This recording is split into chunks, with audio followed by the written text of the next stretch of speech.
Hi hello నమస్తే welcome to social post health. నేను రచనారెడ్డి. ఈరోజు మనతో ఉన్నారు డాక్టర్ రామకృష్ణ చందూరి గారు, స్పిరిచువల్ హోమియోపతి క్లినిక్. సార్ని అడిగి అసలు హోమియోపతిలో ఎలాంటి ట్రీట్మెంట్స్ ఉంటాయి, ఏ ప్రాబ్లమ్స్ వస్తే ఎలాంటి ట్రీట్మెంట్స్ రికమెండెడ్, ఇవి అడిగి తెలుసుకుందాం. Hi sir.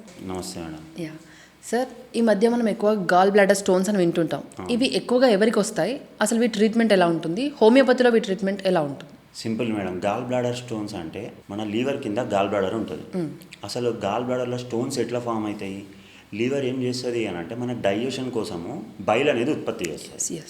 సో అది లీవర్ ఎప్పుడైతే బైల్ ఉత్పత్తి చేస్తుందో అది ఎక్కడ స్టోర్ చేసుకుంటుంది, ఒక గోడౌన్ లాగా గాల్ బ్లాడర్లో స్టోర్ చేసుకుంటుంది. సో మనం తిన్నాక ఆహారము డైజెషన్ కడుపులో అవుతుంది, తర్వాత అబ్జార్ప్షన్ ఎక్కడవుతుంది అని అంటే స్మాల్ ఇంటెస్టైన్లో అవుతుంది. ఏం అబ్జార్ప్షన్, మనం తిన్న ఫుడ్ నుంచి మనకు కావాల్సిన కాల్షియం కానీ, మెగ్నీషియం కానీ, మినరల్స్ కానీ, న్యూట్రియంట్స్ కానీ అన్నీ స్మాల్ ఇంటెస్టైన్లో అవుతుంది. సో ఈ బైల్ ఏం చేస్తుంది, రిలీజ్ అయినప్పుడు స్మాల్ ఇంటెస్టైన్లోకి వెళ్తుంది. స్టోర్ ఎక్కడవుతుంది, గాల్ బ్లాడర్లో అవుతుంది. సో అప్పుడు ఏంటది, అది ఎలా రిలీజ్ అవుతుంది, స్టోర్ అయిన గాల్ బ్లాడర్ ఎలా రిలీజ్ అవుతుంది అంటే ఒక హార్మోన్ రిలీజ్ కావాలి. ఆ హార్మోన్ వచ్చేసి ఏంటి అంటే కొలిసిస్టికైనిన్ అనే హార్మోన్ అంటారు. సో ఆ హార్మోన్ ప్రాపర్గా రిలీజ్ అయితే గాల్ బ్లాడర్లో మన ఉన్న బైలు బయటికి రావడం జరుగుతుంది. ఇప్పుడు మనం ఆటోకి ఇట్లా ప్రెస్ చేస్తాం కదా సౌండ్ రావాలంటే, అలా గాల్ బ్లాడర్ ఇట్లా కంప్రెస్ అయ్యి దాని నుంచి బయలు బయటికి వస్తుంది. అలా కంప్రెస్ కావాలంటే ఒక స్విచ్ కావాలి కదా. ఆ స్విచ్ అనేది ఏంటి అంటే హార్మోన్ CCK, కొలిసిస్టికైనిన్. ఎప్పుడైతే ఈ హార్మోన్ సరిగా రిలీజ్ కాలేదో బైల్ అనేది గాల్ బ్లాడర్ నుంచి సరిగా రాదు. రాకపోతే అందులోనే అక్యుములేట్ అవుతుంది. సో అక్యుములేట్ అయితే ఏమైపోతుంది, ఆటోమేటిక్గా ఇప్పుడు షుగర్ మనము రోజు వాడితే ఓకే, ఒక 6 months 1 year వాడకపోతే ఏమైపోతుంది, అదే బాక్స్లో ఉంటే గడ్డ కడుతుందా కాదు. సో అలాగే ఇక్కడ కూడా స్టోన్ లాగా ఫామ్ అయిపోతుంది. సో అప్పుడు గాల్ బ్లాడర్లో స్టోన్స్ డెవలప్ అవుతాయి. గాల్ బ్లాడర్లో స్టోన్స్ డెవలప్ అయితే సీరియస్గా ఎప్పుడు భయపడాలి అని అంటే, ఈ లివర్ నుంచి ఒక పైప్ వస్తుంది, జనాలకు అర్థం కావడానికి పైప్ అని చెప్తున్నాను. ప్యాంక్రియాస్ నుంచి ఒక పైప్ వస్తుంది, గాల్ బ్లాడర్ నుంచి ఒక పైప్ వస్తుంది. ఈ పైపులు అన్ని జంక్షన్లకు ఒక కామన్ పైప్ ఉంటుంది. ఇప్పుడు సబ్ రోడ్, ఈ రోడ్డు హైవే రోడ్ లాగా ఇది ఏమంటారు, కామన్ బైల్ డక్ట్ అంటారు. హైవే రోడ్కి ఎన్నో సబ్ రోడ్లు ఉంటాయి కదా, అట్లా లీవర్ నుంచి ఒక రోడ్. సో ఈ common bile duct gall bladder stone వచ్చేసి ఆ హైవేలో ఎక్కడైనా జామ్ అయింది అనుకోండి, ప్రాబ్లం. ఎందుకంటే హైవే జామ్ అయితే అన్ని గల్లీలన్నీ జామ్ అవుతాయి. అలాగే ఇందులో కూడా ఏమవుతుంది అని అంటే, గాల్ బ్లాడర్లో స్టోన్ ఒకవేళ బైల్ డక్ట్లో, కామన్ బైల్ డక్ట్లో మధ్యలో ఇరికిపోయింది అనుకోండి, భయపడాలి. అట్లా అని చెప్పేసి లోపట్నే ఉంది కదా అని సంతోషపడొద్దు. ఎందుకు అని అంటే చాలా తేపులు వస్తాయి.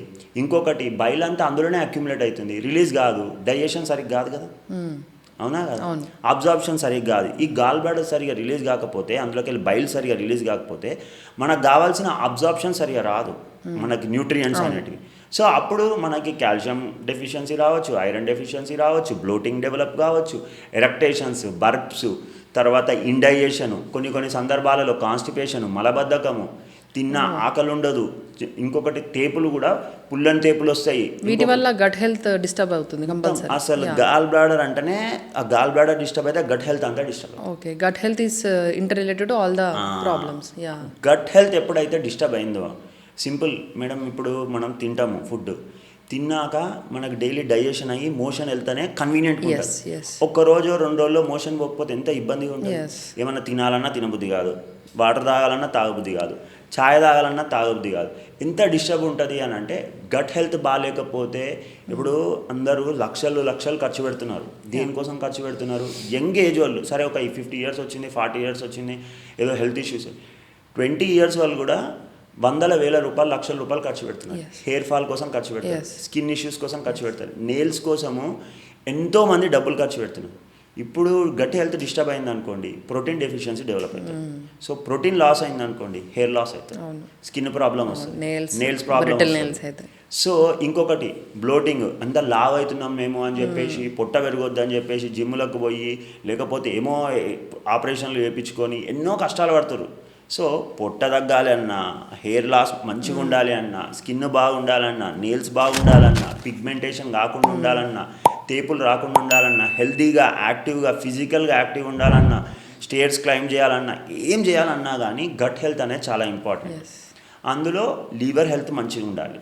గాల్ బ్లాడర్ నుంచి రెగ్యులర్గా బైల్ అనేది రిలీజ్ కావాలి. సో బైల్ అనేది చాలా ఇంపార్టెంట్, గాల్ బ్లాడర్ అనేది చాలా ఇంపార్టెంట్. గాల్ బ్లాడర్ స్టోన్స్ ఉన్నప్పుడు హోమియోపతిలో ఎక్స్ట్రాడినరీ రెమెడీస్ ఉన్నాయి. ఎందుకంటే సింపుల్ స్టోన్ ఉంది కదా అని చెప్పేసి స్టోన్ తీసేస్తాం, లేకపోతే గాల్ బ్లాడర్ తీసేస్తాం సర్జరీస్ అంటారు, తీసేస్తాం. ఓకే, అసలు ఎందుకు స్టోన్ డెవలప్ అయింది? హార్మోన్ రిలీజ్ అయితలేదు కదా. సమ్ హార్మోన్ సీసీకే కొలసిస్టిక్ అయినా హార్మోన్ రిలీజ్ కాకపోతే అందులోకి వెళ్ళి బైల్ అనేది సరిగా రిలీజ్ కాదు. సో హార్మోన్ ఎందుకు రిలీజ్ అవుతలేదు? హార్మోన్ అంటే అక్కడ ఇష్యూ ఉంది. సో నేను బ్లాడర్ ఉంది తీసేస్తా గాల్ బ్లాడర్ అని అంటే మరి హార్మోన్ ఎవరు కరెక్ట్ చేస్తారు? ఇప్పుడు ఒకసారి బ్లాడర్ గాల్ బ్లాడర్ తీసేస్తే ఆ హార్మోన్ అనేది ఇంకా మళ్ళీ రిలీజ్ అవ్వదు కదా. హార్మోన్ అనేది రిలీజ్ అయినా కానీ ఇప్పుడు బ్లాడరే లేదు, గాల్ బ్లాడరే లేదు, ఏం చేస్తారు? ఇంటర్నల్ హెల్త్ మొత్తం డిస్టర్బ్ అవుతుంది. ఇప్పుడు ఇట్స్ నాట్ హెల్తీ పర్సన్ ఇంకా. అంతే కదా. సింపుల్ ఏంటి అని అంటే మీకు లైట్ పెట్టుకున్నారు మేడం, దానికి స్విచ్ కూడా పెట్టుకున్నారు, లైటే తీసేస్తే ఆ స్విచ్ పని ఏం చేస్తుంది? అర్థమైంది? ఇప్పుడు లైట్ తీసేస్తాం, ఇంకా స్విచ్ ఎందుకు? దానికి ఉన్న కనెక్షన్. అవునా కదా. సింపుల్ ఇక్కడ నేను ఏం చెప్తున్నా అంటే హార్మోన్ని రెక్టిఫై చేయండి. హార్మోన్ ఇంబ్యాలెన్స్ ఎందుకు వస్తుంది రెక్టిఫై చేయండి. అప్పుడు మనకి ఏమవుతుంది అని అంటే రూట్ కాజ్ని అడ్రస్ చేస్తాం మనం హోమియోపతిలో. సో హార్మోన్ ఎందుకు రిలీజ్ అవుతలేదు, స్ట్రెస్ ఎందుకు డెవలప్ అవుతుంది, ఏమన్నా డిస్టర్బెన్స్ ఉందా, దాన్ని రెక్టిఫై చేసి మందులు ఇవ్వడం జరుగుతుంది. సో హోమియోపతిలో దీనికి ఎక్స్ట్రాడినరీ సొల్యూషన్ ఉంది వితౌట్ సర్జరీ. ఓకే సార్, ఎక్కువగా ఆకలి వేయడం లేదా ఇమీడియట్గా తిన్న వెంటనే మళ్ళీ ఆకలిగా అనిపించడం, దీని వెనుక గ్యాస్ట్రిక్ హార్మోన్స్ ఏమన్నా రీజనా లేకపోతే ఇది ఏమన్నా పెద్ద సమస్యనా?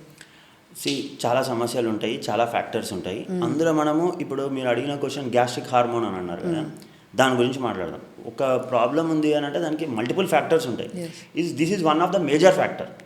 సో ఇప్పుడు అందరం అనుకుంటారు గట్ హెల్త్ అని అనుకుంటారు. గట్ హెల్త్ వల్ల 80% of the disease, gut health బాగుంటే ఇంకా హెల్త్ మంచిగా ఉంటుంది, గట్ హెల్త్ నుంచి అన్ని వ్యాధులు స్టార్ట్ అవుతాయి. Okay, I agree with it. But ఆ గట్ హెల్త్ ఎందుకు డిస్టర్బ్ అవుతుంది? సో మా హోమియోపతి సిద్ధాంతం ఏంటి అంటే mind is the seat of the disease.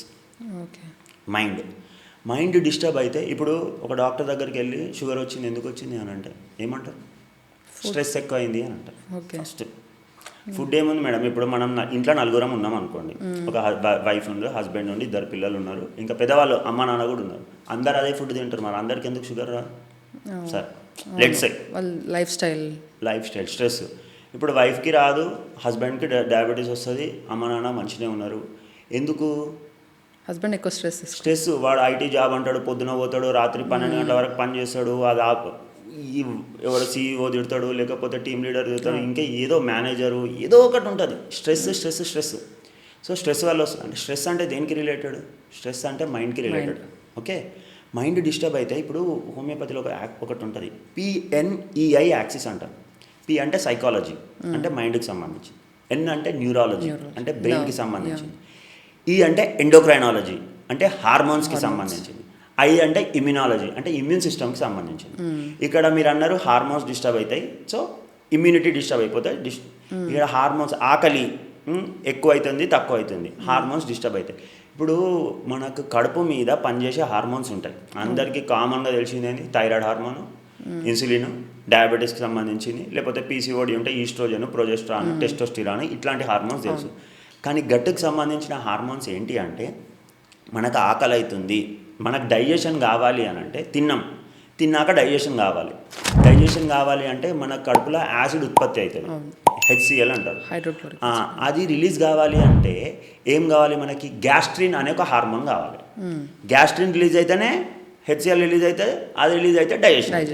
So ఒకవేళ గ్యాస్ట్రిన్ హార్మోన్ రిలీజ్ కాలేదనుకోండి, యాసిడ్ రిలీజ్ కాదు, డైజెషన్ సరిగ్గా కాదు, మనకి ఇండైజెషన్ డెవలప్ అవుతుంది, కడుపు ఉబ్బినట్టు అనిపిస్తుంది, కడుపు కొంచెం తినగానే ఫుల్ అనిపిస్తుంది. ఓకే, ఇప్పుడు గ్యాస్ట్రిన్ మంచిగానే రిలీజ్ అయింది, కానీ మనకు ఆకలి కూడా పుట్టాలి కదా. ఫస్ట్ ఆకలి పుట్టాలి అంటే మనకు కావాల్సిన హార్మోన్ ఏంది? గ్రెలిన్ అనే ఒక హార్మోన్ ఉండాలి. గ్రెలిన్ అనే హార్మోన్ రిలీజ్ కావట్లేదు అనుకోండి, ఆకలి కాదు మనకి. ఓకే, సో తిన్నాము, పద్దాక ఆకలి అవుతుంది మనకి. ఏంటి అని అంటే ఇప్పుడు కార్లో పెట్రోల్ పోసుకుంటాం మేడం మనం, ఫర్ ఎగ్జాంపుల్, అక్కడ మీటర్ రీడింగ్ చూపిస్తుందా, ఇట్లా ఫుల్ ఉందా తక్కువ ఉందా, అట్లా మీటర్ లాగా మన బాడీలో GLP-1 అనే హార్మోన్ తిన్నాక ఇప్పుడు తింటుంటాం, ఒక 2 చపాతీలు తింటాం, కొంచెం రైస్ తింటాం, మనకు సరిపోయింది చాలు అని ఎట్లా తెలుస్తుంది మనకి? GLP-1 అనే ఒక హార్మోన్ రిలీజ్ అయితేనే మనకు ఆకలి సరిపోయింది అని తెలుస్తుంది. లేకపోతే ఫుల్ తిన్నాం 2 o'clock, మళ్ళీ 3 o'clock ఫ్రెండ్ కలిసినారు, మళ్ళీ బిర్యానీ తిందాం పారా అని అంటాడు, లేదు నాకు కడుపు నిండా ఉంది అని ఎవరు చెప్తారు? లెప్టిన్ అనే ఒక హార్మోన్ చెప్తారు. సో లెప్టిన్ అనే హార్మోన్, గ్రెలిన్ అనే హార్మోన్, గ్యాస్ట్రిన్ అనే హార్మోన్, GLP-1 అనే హార్మోన్, ఇంకా సోమాటోస్టాటిన్, ఇంకా చాలా హార్మోన్స్ ఉంటాయి. సో ఇవన్నీ సమపాలనగా ప్రాపర్గా రిలీజ్ అయితేనే మన డైజెషన్ అనేది బాగుంటుంది. ఇవన్నీ ప్రాపర్గా రిలీజ్ కావాలి అని అంటే మనం స్ట్రెస్ ఫ్రీ ఉండాలి, హ్యాపీగా ఉండాలి, డైజెషన్ మంచిగా ఉండాలి. ఇంకొకటి ఫిజికల్ యాక్టివిటీ ఉండాలి. పొద్దున 9 o'clock లేస్తా, తనదన స్నానం చేస్తా, ఆఫీస్కి వెళ్ళిపోతా, మళ్ళీ రాత్రి 10 గంటలకు వస్తా, తింటా, మళ్ళీ పడుకుంటా. ఫిజికల్ యాక్టివిటీ ఉండదు, ఎక్సర్సైజ్ ఉండదు, స్ట్రెస్ ఉంటుంది, ఇంప్రాపర్ డైటరీ హ్యాబిట్స్, ఫైబర్ తక్కువ తీసుకుంటాము, కార్బ్స్ ఎక్కువ తీసుకుంటాము. దాని తర్వాత ఇంకా ఇట్లనే మనం ఏం చేస్తాము, ప్రోటీన్ తక్కువ తీసుకుంటాము, వాటర్ కంటెంట్, హైడ్రేషన్ సరిగా ఉండదు, నీళ్ళు మంచిగా తీసుకోవాలి. సో నీళ్ళు తీసుకోకుండా డిహైడ్రేట్ అయిపోతాము. సో ప్రాపర్ డైట్ తీసుకోవాలి, ప్రోటీన్స్ బాగుండాలి, ఫ్యాట్స్ ఉండాలి, కొంచెం తక్కువ కార్బోహైడ్రేట్స్ ఉండాలి, వాటర్ ఇంటేక్ ఎక్కువ ఉండాలి, ఫిజికల్ యాక్టివిటీ ఎక్కువ ఉండాలి, స్ట్రెస్ తక్కువ ఉండాలి. అప్పుడు ఇలా ఉంటే మన గట్ హెల్త్ బాగుంటుంది. ఓకే.